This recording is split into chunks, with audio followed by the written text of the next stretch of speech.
एक बौद्ध भिक्षुक और उनका शिष्य एक जंगल में कुटिया बनाकर रहा करते थे। बौद्ध भिक्षुक अब बूढ़े हो चुके थे और उनका शिष्य अभी जवान था। बूढ़े बौद्ध भिक्षुक एक बहुत ही बड़े ध्यानी व्यक्ति थे। जब वे ध्यान करने बैठते तो 2-2 दिनों तक ध्यान ही करते रहते। उन बूढ़े बौद्ध भिक्षुक के पास एक बहुत ही अनोखी शक्ति थी कि वो ध्यान की अवस्था में भविष्य को भी देख सकते थे। एक दिन जब वो ध्यान कर रहे थे तो उन्होंने देखा कि आज से 8वें दिन उनके उस युवा शिष्य की मृत्यु हो जाएगी।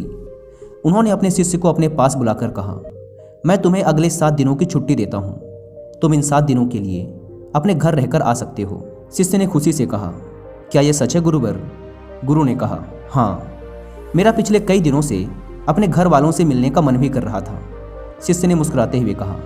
गुरु ने कहा, ठीक है, तो अब तुम जा सकते हो, लेकिन याद रहे 8वें दिन की शाम होने तक तुम्हें यहाँ वापस पहुँचना है। शिष्य ने हाँ में सर हिलाते हुए कहा, ठीक है गुरुवर, मैं पहुँच जाऊँगा, लेकिन आप अपना ख्याल रखिएगा। अब आप बूढ़े हो चुके हैं, इसलिए आश्रम का कोई भी काम हो उसे मेरे लिए छोड़ देना, मैं वापस आते ही उसे कर दूंगा। इसके बाद शिष्य गुरु का आशीर्वाद लेकर पहाड़ी से नीचे उतर गया, बिना यह देखे कि गुरु की आंखों में अपने शिष्य को खोने का दर्द था। शिष्य के गांव के रास्ते पर एक नदी पड़ती थी। उस नदी के किनारे चींटियों का एक हिल था जहां लाखों चींटियां थीं। उनमें से कुछ चींटियां लगातार हिल के अंदर जा रही थी और कुछ बाहर आ रही थी, जिसमें से कुछ चींटियां एक दूसरे से टकरा जाती और फिर अपना रास्ता बदल लेती। यह सब देख उस शिष्य को बड़ा आनंद आ रहा था। वह कुछ देर तक वहीं खड़ा होकर उन चींटियों को देखता रहा। फिर अचानक उसका ध्यान नदी की तरफ गया। उसने देखा कि नदी का पानी धीरे धीरे बढ़ रहा है, जिससे उठने वाली लहरें चींटियों के हिल के पास तक पहुंच सकती हैं, जिसके वजह से ये लाखों चींटियां बेवजह मारी जाएंगी। यह सोच उसने तुरंत ही अपने ऊपर के कपड़े उतारे और उसमें मिट्टी भरकर चींटियों के हिल के चारों तरफ एक घेरा सा बना दिया। साथ ही उसने बड़े ही कलात्मक तरीके से मिट्टी को काट कर एक छोटी सी नाली बना दी, ताकि लहरों से आने वाला पानी नाली के माध्यम से वापस नदी में चला जाए। इसके बाद वह नदी पार कर अपने घर चला गया।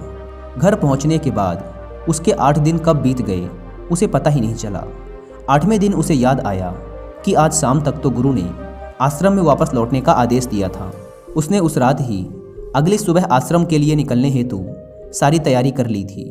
सुबह होते हुए आश्रम के लिए निकल पड़ा। उसे उम्मीद थी कि वो शाम होने से पहले आश्रम वापस पहुंच जाएगा। शाम हो चुकी थी। यहाँ गुरु आश्रम में बैठे बैठे यह सोच रहे थे कि आज तो 9वां दिन है, अब तक तो मेरा शिष्य इस दुनिया को छोड़ चुका होगा। वो इस बात से काफ़ी दुखी थे कि वो मरने से पहले आखिरी बार अपने शिष्य को देख ना सके। गुरु बैठे हुए ये सब सोच ही रहे थे कि उन्हें दूर से एक इंसान आता हुआ दिखाई दिया। उन्होंने ध्यान से देखा तो चौंक गए। अरे, ये तो मेरा शिष्य है। गुरु ने दौड़कर शिष्य को गले से लगा लिया, लेकिन वो इस बात से अचंभित भी थे कि 8 दिन बीत जाने के बाद भी अब तक वो शिष्य जिंदा कैसे है। गुरु ने शिष्य से कहा कि यहाँ से जाने के बाद तुमने जो कुछ भी किया है मुझे बताओ। तब शिष्य ने चींटियों वाली कहानी गुरु को सुनाई। कहानी सुनते ही गुरु को यह समझते देर न लगी कि शिष्य ने लाखों चींटियों की जान बचाई थी और उसके इसी कर्म का परिणाम है कि शिष्य को एक लंबा और खुशहाली भरा जीवन प्राप्त हुआ है। कहानी सुनने के बाद गुरु के मुंह से अनायास ही निकल गया कि कर्मा लौट कर जरूर आते हैं। शिष्य को गुरु की इस बात का मतलब समझ नहीं आया, लेकिन उसने पूछा भी नहीं और चुपचाप अपने आश्रम के कामों में लग गया। अगर हम अपनी ज़िंदगी में देखें तो इसे खुशी खुशी जीने का सबसे आसान तरीका है कि हम अच्छे कर्म करते रहें। इस कहानी की तरह यह जरूरी नहीं कि अच्छे कर्म हमारी उम्र को लंबा ही करेंगे, लेकिन इस बात की गारंटी है कि अच्छे कर्म हमारी ज़िंदगी में आने वाली दुख और परेशानियों को कम जरूर कर देंगे। कर्मों का एक बहुत ही साधारण सा सिद्धांत है कि हम जो कुछ भी करते हैं उसका कई गुना लौटकर हमारे पास ही आता है। फिर चाहे वो अच्छे कर्म हों या बुरे, दोनों ही कई गुना होकर हमारे पास आते हैं। अच्छे कर्म करने के लिए ये ज़रूरी नहीं कि हमारे पास पैसा ही होना चाहिए, और ना ही सिर्फ किसी की जान बचाना ही अच्छा कर्म कहलाता है। किसी असहाय की छोटी सी मदद करना भी अच्छा कर्म है। किसी डीमोटिवेटेड इंसान को मोटिवेट करना भी अच्छा कर्म है। किसी दुख भरे इंसान को संतावना देना भी अच्छा कर्म है। कुल मिलाकर अगर हम किसी भी तरीके से किसी के दुख को कम कर पाए तो वो एक अच्छा कर्म है। और जैसे गलत कर्म करने से हमें बुरा लगता है, और दुख भी होता है, ठीक उसी तरह अच्छे कर्म करने से हमें सुख की अनुभूति होती है।